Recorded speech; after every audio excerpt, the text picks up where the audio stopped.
Van de Graaff Generator. Take a look at this device. It's obviously electronic, but what is it? Does it seem familiar? Yes? No? Well, take a look at what happens to those who touch it. Seems pretty safe. But what's this? Their hairs are standing up, floating even. And don't worry, they all seem okay. What you're seeing is what's called a Van de Graaff generator, which is an electronic device that charges itself and creates static electricity. You know, the electricity that's responsible for people's hairs moving up. It's kinda reminiscent of a certain Japanese cartoon. Anyway, so here's a little background on the device. The device itself was invented by American physicist Robert J. Van de Graaff in 1929 to be used as a particle accelerator. It does this by producing static electricity where it is stored and collected. So what is static electricity, you ask? Well, it's the electricity that is created when two objects are rubbed against each other. This rubbing action causes the object's electron to jump from one to the other. When this happens, an object becomes negatively charged.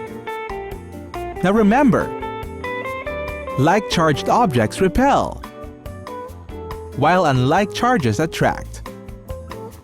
Well, this is what's happening with hair. So how does a Van de Graaff generator work?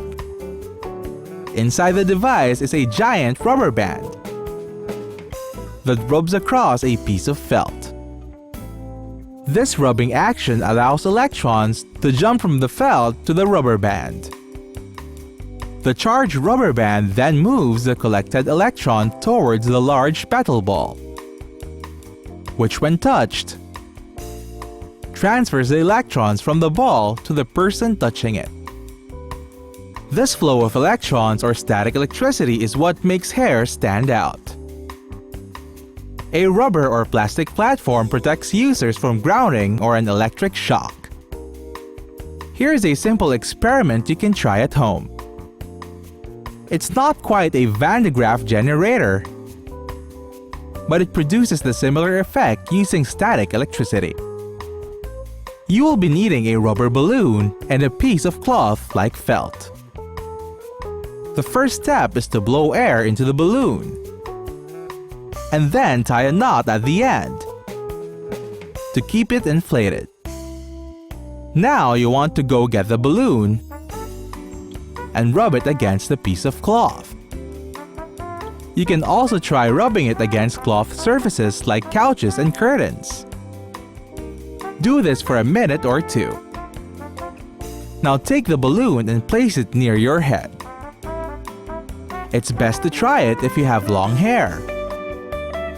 If not, go grab a friend and watch as hairs in the head are attracted to the balloon. As you can see, the same concepts apply here. Today, you can often see these Van de Graaff generators at museums and schools. It's a nifty way to teach people about the concept of static electricity and electricity in general.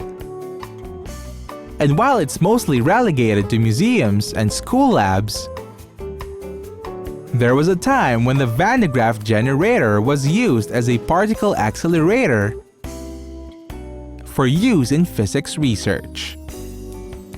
Specifically, it was used to accelerate subatomic particles in an evacuated tube. That was before the invention of the cyclotron. Van de Graaff generators also have its applications in the field of nuclear medicine. In fact, it's responsible for generating energy particles, most especially with X-ray beams.